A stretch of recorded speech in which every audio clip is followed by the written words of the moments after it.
어딘가에 전화를 하셨는데 그곳이 태릉이었어요. 거기 사람 뽑지 않냐고 여기 괜찮은 친구가 온 것 같은데 네. 한번 써보라고 해서 그래서 제가 태릉으로 했어요. 이런 거 꿀팁입니다. 이거 꼭 기억하셔서 이력서 먼저 두시면 되겠습니다. 안녕하세요. 피트니스 톤 앤 매너의 차코치입니다. 이제 김명곤 코치님과 함께 2부 시작해 보도록 하겠습니다. 2부 주제는 코치님의 이야기를 듣고 싶어서 이렇게 질문을 드릴 텐데요. 대학생들을 대상으로 이제 교육을 많이 진행을 해봤는데요. 저희가 인터뷰를 해보면은 90% 이상은 AT를 다 하고 싶어하는 거예요. 그래서 오늘 할 그 주제들은 후배들이 어떻게 준비하는지 이렇게 진행을 해보도록 하겠습니다. 처음 시작은 태릉 선수촌에서 시작했다고 제가 들었습니다. 네. 그때부터 이야기를 부탁드릴게요. 뭐 조금 그 앞으로 가면 제가 그 대학 그다음에 대학원 다니면서 수영 강사 생활을 한 5년 했어요.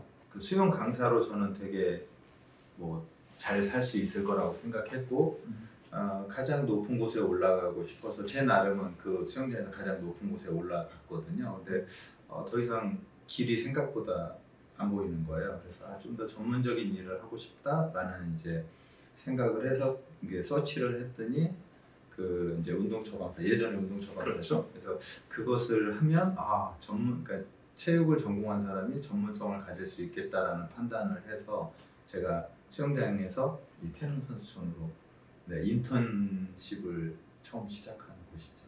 네, 사실은 제가 태릉을 가려고 했던 건 아니고 아산병원의 그 스포츠 의학실을 그냥 부르지 않았는데 이력서 써서 갔어요.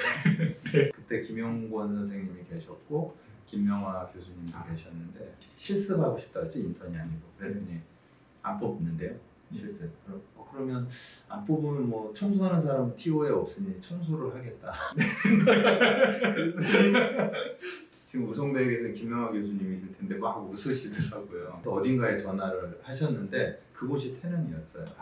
거기 사람 뽑지 않냐고 여기 괜찮은 친구가 온 것 같은데 한번 써보라고 해서 그래서 제가 태릉으로 가게 됐어요. 태릉 선수촌에서 그럼 어느 정도 기간 있으셨죠? 대략 한 1년 반 정도 있었죠. 1년 반 정도 임승길 교수님한테 혹독한 트레이닝을 받았죠. 네. 저도 비슷하게 받아봤습니다. 혹독하잖아요. 네, 혹독합니다. 그럼 이제 태릉 선수촌에서는 그 선수들별로 시즌이 있다 보니까 어떻게 보면 굉장히 많은 선수들을 만나보셨을 것 같아요. 꼭 그렇진 않아요. 왜냐면 그때 제가 그 실습이라 사실 옵저버가 주였지 직접 뭔가 행위를 할 수 있는 일은 별로 없었어요. 그래서 주로 지켜보는 거고 그다음에 책 보는 게 일이었고 청소가 일이었죠. 그 과제도 굉장히 많으셨죠? 네, 그렇죠. 과제는 누가 내주셨습니까? 아까 말한 그분이. 그분이 내주셨습니까? 알겠습니다. 그럼 이때는 이제 코치님이 결혼을 하고 갔죠. 무보수인 실습을 1년 반 동안요. 아니 처음에 한 6개월인가가 무보수였고 그 다음에 이제 30만 원 차비 받고 50만 원 밥값 받고 되게 힘든 시기였는데요. 제 인생의 첫 번째 전환점이 그곳이었다고. 그곳이 아니었으면 제가 이렇게 직장 생활을 잘하기 어려웠을 거예요. 왜냐면 언젠가는 나를 성장시킬 만한 어떤 계기가 필요한데 사실 성장은 약간의 고통이 전 수반된다고 믿거든요. 그래서 이제 선수촌에서 인턴 생활을 하시다가 LG 트윈스로 가게 되셨는데 사실은 프로 구단이 특히 야구 쪽은 바늘구멍이지 않습니까? 그렇죠. 네, 또 굉장히 들어가기 힘드셨을 텐데 그 과정은 어떠셨어요? 제가 이제 한 1년 반 정도 됐을 때 저희 아이가 생겼어요. 근데 아까 말한 임승길 교수님이랑 진정원 선생님 그 몇 분들이 네가 이렇게 한가할 때냐고 돈 벌어야지. 그래서 제가 사실 LG 가기 전에 몇 군데를 이력서 넣고 면접을 했는데 떨어졌어요. LG가 나왔는데 사실 그때 승길이 형이 네가 가라. 그래도 사실 제가 LG를 제 은인이죠. 그래서 한 3명 정도가 신청을 해서 한 2주간 트레이닝해서 그 중에 재수 좋게 제가 픽업이 된 거죠. 네. 그 LG 트윈스에 계셨을 때 별명이 있으셨어요. 월 트레이너라고. 그래서 이제 한번 그 선수들 프로그램을 결정하면 절대 바꾸지 않으신다고 들었었는데 어떠세요? 그렇게 해서 이제 혹독하게 선수들을 트레이닝 시키셨고 이전에 이제 오랫동안 계셨잖아요. 그래서 나중에는 이제 그 트레이닝 스타일이 바뀌셨는지 궁금해요. 제가 한 3년 안쪽이 약간 그랬던 것 같은데요. 그러니까 아마 지금 트레이너를 시작하는 사람들이 아마 그럴 가능성이 되게 높은데 제 프로그램의 신뢰도가 너무 높은 거죠. 이 사람이 죽든 말든 이거를 하는 게 네. 제가 제일 잘하는 트레이너라고 생각했죠. 그래서 뭐 일례로 저희가 오전에 저랑 웨이트를 하면 이제 점심을 먹으러 올라가서 식당에 가서 밥을 먹으면 너무 운동 강도가 세니까 밥을 못 먹어요. 그래서 저는 속으로 되게 기뻐했어요. 아, 내가 잘했구나. 그래서 저는 밥을 맛있게 먹고. 네. 네, 저는 그게 잘하는 줄 알았어요. 네, 그렇게 한 3년 지내면서 뭔가가 이게 공부를 하고 경험을 할수록 얘가 이상하다는 느낌이 들었거든요. 그래서 좀씩 변해간 것 같아요. 그러면 그 변해가셨을 때 나중에 스타일은 조금 더 그 선수들한테 다가가는 아니면은 선수들에 대한 그 컨디션을 잘 체크하는 트레이너가 네, 됐어요. 조금 제 느낌엔 세밀해진 것 같아요. 그러니까 제가 가진 스케줄하고 그 선수의 컨디션을 맞춰서 접점을 찾아가는 게 좀 생긴 것 같아요. 그 후로는. 네, 그래서 제가 그 월 트레이너라고 제가 자꾸 하는 거는 그러니까 그 후배들이 그런 걸 알아줬으면 해서거든요. 처음부터 저 역시도 이게 갖춰진 게 아니라 모난 돌이었다가 시간이 지나면서 좀 동그랗게 잘 다듬어져 가는 과정이 있었다는 걸 알아줬으면 그래서 뭐 그게 나쁘지는 않다. 네. 그런 거죠. 그럼 이제 LG 트윈스에 계시다가 이제 나중에 컬핏 건강운동센터까지 이렇게 오픈하시고 현재도 잘 운영하고 계시는데 그러면 LG 트윈스에서 이제 컬핏까지 가는 과정은 또 어떻게 결정하시게 되신 건가요? 뭐 이제 이게 제가 지향하는 트레이너의 어떤 목표가 있었는데 사실 그거랑 조금 맞지 않기 시작했어요. 제가 LG에 11년 있었는데 5년 차까지는 정말 그 선배 우산 안에서 정말 일만 열심히 해도 될 만큼 그런 조건이 됐었는데 그래서 제 사수거든요. 그 권태현 트레이너님이라고 제 사수인데 그 우산이 큰지 몰랐었는데 우산이 벗겨지고 나니까 태풍과 비바람이 장난 아니더라고요. 뭐 소위 말해서 정치, 관계 이런 거에 제가 힘들어하기 시작하면서 고민을 했죠. 제가 이걸 견뎌낼 수 있을까? 아니면 내가 원하는 트레이너로서 지낼 수 있을까라는 생각을 하면서 우선은 어렵다라는 판단을 해서 그래서 사실 학위를 시작한 거거든요. 네, 이전에 그 코치님의 인터뷰 자료를 찾아보면은 가장 유명한 몸값이 큰 그 전문 선수들도 다 2군에 내려서 재활을 받아가지고 같은 시기에 좀 이렇게 2군에서 1군까지도 잘 진행을 하셨던 것 같아요. 2군에서 이제 1군으로 다시 올리는 과정 안에서 생각나는 그 선수들이 많으실 거라고 생각이 들거든요. 그렇죠. 김재현, 김재현 선수, 이병규, 이동현, 뭐 우규민, 박용택 선수도 있고 그다음에 이제 중간에 뭐 복귀를 못해서 나간 선수들도 많이 떠오르죠. 거기서 이제 이병규 선수가 이야기했었던 게 기억이 나는데요. 한 번도 지각을 안 하셨다고 하셨어요. 맞아요. 그리고 굉장히 운동을 열심히 하셨다고. 근데 그 이유가 그 이병규 선수 십자인대 수술하고 복귀하는데 아마 제가 기억한 9개월 조금 더 걸렸거든요. 마지막 복귀를 하는 시점에 그러니까 복귀 다 하고 그 다음 해 한 시즌을 되게 아마 제가 알기로는 최다 안타를 했을 거예요. 그 이제 복귀한 그 다음 해. 그 다음에 이제 끝나고 이제 고맙다고 저랑 이제 식사를 하면서 소주를 한잔 하는데 그 친구가 형 나 왜 운동 열심히 하는 줄 알아? 내가 어떻게 알아? 그랬더니 형하고 운동 안 하려고. 그때까지 월 트레이너셨나요? 네, 없지 않아 있었죠. 근데 그 월을 다 견뎌낸 선수니까 뭐 김재현 선수, 이병규 선수, 이동현 다 견뎌낸 선수니까 저는 그래서 나중에 조금 미안함도 조금 있어요. 다음에 이제 그 후배 트레이너분들한테 하시고 싶은 말씀이 굉장히 많을 거라고 생각이 듭니다. 우선은 이제 AT가 되는 과정에서 필요한 것들이 있잖아요. 그래서 그걸 간략하게 좀 설명 부탁드릴게요.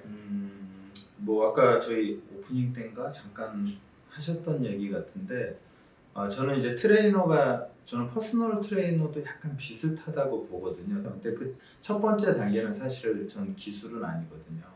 왜냐하면 특히 프로 같은 경우에는 베테랑 트레이너들이 있기 때문에 신입 트레이너가 가서 뭔가를 할 수가 없어요. 나쁘게 말하면 선수가 더 잘 알 수도 있어요. 그렇죠. 이론적으로 확립이 안 될 뿐이지. 그래서 첫 단계는 선수와 교감하고 소통하는 거거든요. 제가 무엇을 해주려고 하면 그러니까 위에 나이 많은 그 선배는 야 수석 트레이닝 이렇게 안 하던데? 음. 그럼 이제 이게 빈장이 상하면 트러블이 생기는데 이걸 배우고자 하면 그럼 어떻게 했어요? 라고 하면 선수가 얘기해줘요. 스트레칭 할 때는 어깨를 어떻게 했고 팔을 이렇게 돌렸다. 그러면 제가 자꾸 이렇게 해요. 이거 맞아요? 이거 맞아요? 오른쪽 왼쪽 이러면서 네. 제 수속 트레이너가 했던 그 위치를 찾아 들어가는 거예요. 그러면 이게 두 가지가 느껴지거든요. 자존심이 엄청 상해요. 왜냐면 내가 뭔가를 해줄 수 없는 그냥 그런 사람. 이미 정해져 있는 값을 원하니까요. 그래서 뭐 그러기도 하고 또 하나는 제가 그 수석 트레이너에게 직접 배우지 못하는 그 과정을 이 선수를 통해 배우는 거거든요. 그렇군요. 그렇죠. 그래서 저는 이 과정을 절대 그러니까 부정적으로 바라봐선 그러니까 성공이라고 하긴 뭐하지만 더 발전하는 속도가 늦을 수밖에 없다라고 생각하고 전 지금도 어제 그제 저 셧다운 되기 전에 그 PGA 그 골프 선수를 지금 스트레칭 하고 하는데 지금도 똑같아요. 20여 년이 지난 저도 네. 스트레칭 하면 그 프로가 뭐라고 하냐면 트레이너 왼쪽이 조금 더 그럼 이쪽 아니요 약간 더 위 이러면서 같이 찾아가는 거거든요. 근데 이렇게 찾지 않으면 사실 그 선수의 문제점을 파악하기가 어려운데 이게 저는 소통에서 온다고 보거든요. 예전에 그런 루키 때 그런 소통 경험이 저는 없어질 줄 알았어요. 제가 베테랑 뭐 이제 제 나이가 그래도 20년이 넘었으니까 베테랑일 수 있는데 그렇게 되면 그런 걸 안 하고 그냥 제가 삑삑삑 이렇게 할 줄 알았어요. 근데 그게 더 계속 이루어지더라고요. 1, 2년 차한테 특히 더 하나만 더 이렇게 좀 코치해 주실 말씀 있으세요? 제가 볼 땐 그러니까 기본적으로 내가 틀릴 수 있다는 것에 대한 생각을 꼭 해야 하고요. 이론을 막 선수한테 쏟아내면 선수는 절대 우리를 이길 수 없거든요. 그렇죠. 근데 아까도 말씀드린 대로 선수를 통해서 배울 수 있는 게 그것과 함께 없어지거든요. 제가 이런 얘기 가끔 하거든요. 선수한테 물을 때 강요형 질문을 하지 말라고 하거든요. 예를 들어 제가 스트레칭을 해줬어요. 아니면 운동을 시켜줬어요. 질문을 이렇게 해요. 어때? 괜찮지? 이거 무슨 말이에요?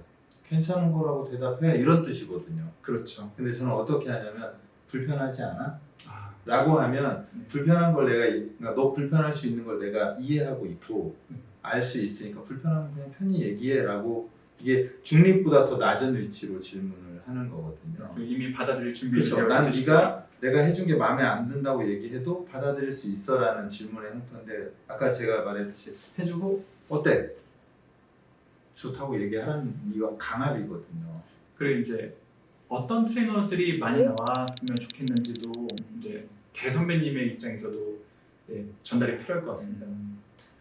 이게 너무 추상적인지 모르겠지만 멋진 트레이너.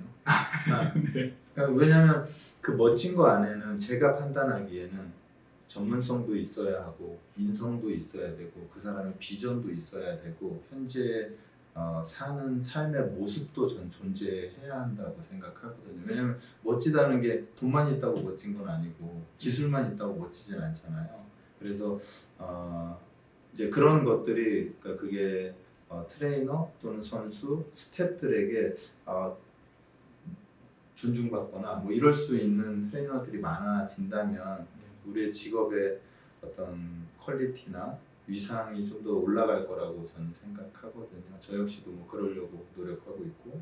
그리고 이제 마지막인데요. 대한건강운동관리사 협회에서 또 회장직을 맡고 계시잖아요. 간단하게 홍보만 부탁드리겠습니다. 건강운동관리사는 제가 생각하는 이제 체육 쪽에서 가장 미래지향적인 자격증이라고 생각을 하고 있어요. 앞으로 가장 발전할 거라고 생각하고 있고 그래서 저는 가능하면 한번 그러니까 자격증도 필요하지만 공부를 위해서 꼭 해봤으면 좋겠다라는 생각이 들고 그 이유는 건강운동관리사처럼 그 사람의 몸을 이렇게 광범위하게 들여다보는 자격증은 저는 없다라고 생각하거든요. 그래서 제가 건강운동관리사 말할 때 꼭 그런 얘기를 하거든요. 약간 건축설계사 같은 느낌. 근데 저희는 뭐 조금 더 깊이 있게 보면 약간 멘탈까지도 신경 쓰는 이게 뭐 내분비계도 봐야 되고 근골격계도 봐야 되고 대사질환도 봐야 되고 이런 것들이 다 전체로 어우러져 있는 자격증이기 때문에 저는